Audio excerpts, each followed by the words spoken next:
Hey guys, Coach Donnie Morrow here, eXp Realty. Hope you're doing well. And today we're going to talk about whether or not you need to hire a coach for 2023. So stay tuned and let's talk about your business growth.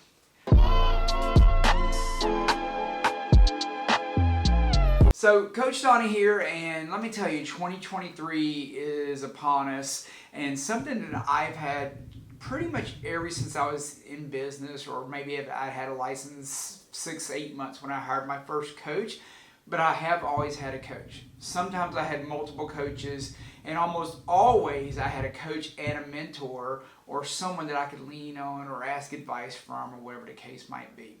Now, I know a lot of people think, oh my goodness, why do I need to pay a coach? All the information is out there, blah, blah, blah. And you know what? You're right. There is a lot of information out there.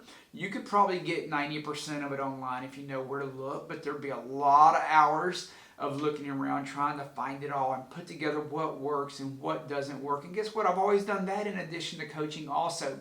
Don't pigeonhole yourself. You can do all the above. You can coach, you can have mentors, and you can still look for content online.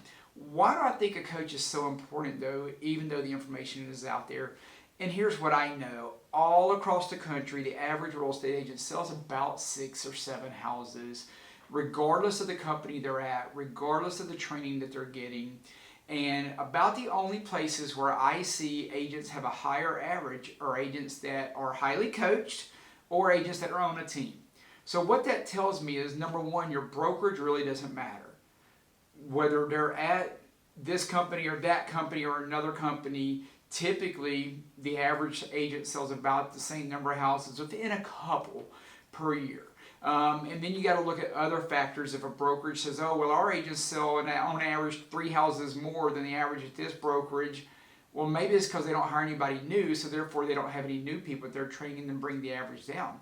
If I only brought in and recruited agents that all had minimum of 5 years experience, guess what? My average per agent production would go up. Doesn't mean the brokerage is that great. It just means they recruited the right people. In fact, that brokerage may be the worst brokerage for you as a new agent because they're used to only handling experienced people, and they may have no idea how to help you get your business started as a new agent. Or they may not have time to help you get your business started as a new agent because they're all so busy selling houses. So that doesn't make it important.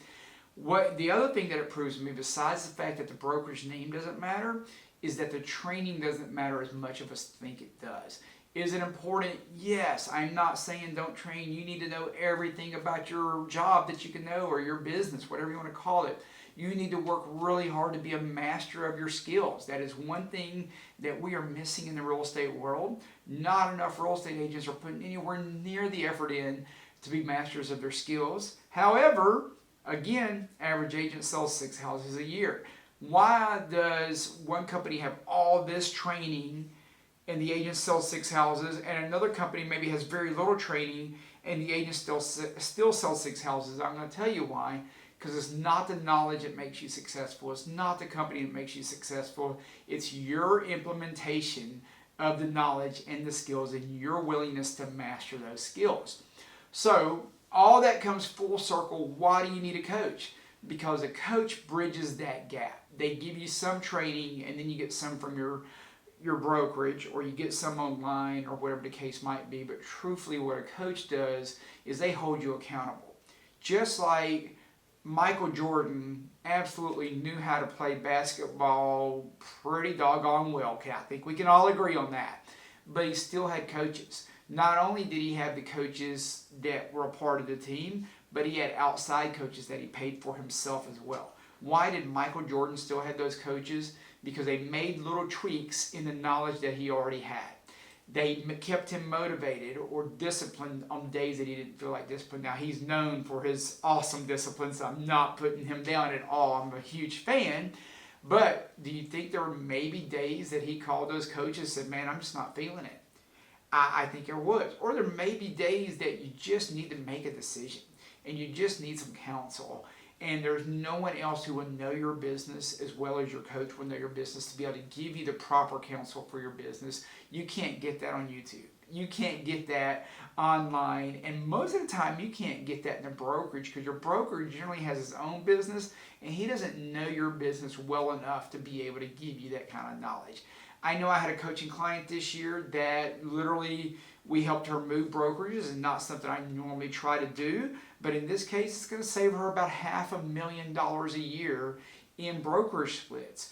Was it worth it for her to have a coach that she was paying $20,000 or $30,000 a year to get wise counsel that knew her business pretty doggone much inside and out and knew what was truly best for her?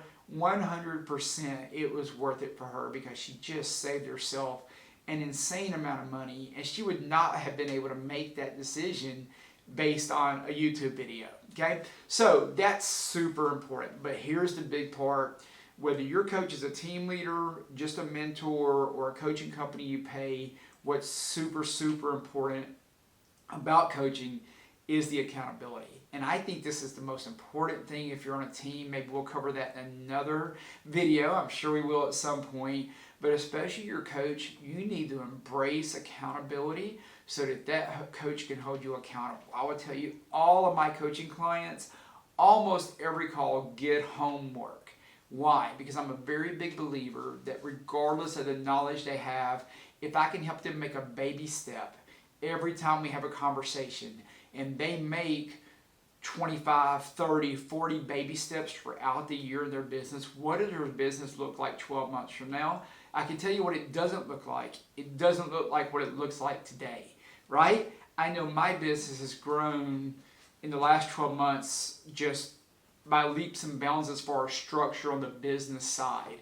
We have more agents, we have way more staff, but we also have way more department heads who own divisions within our business and divisions within our team, because there are some things that we try to do that we failed at because I just didn't have the time to do them properly.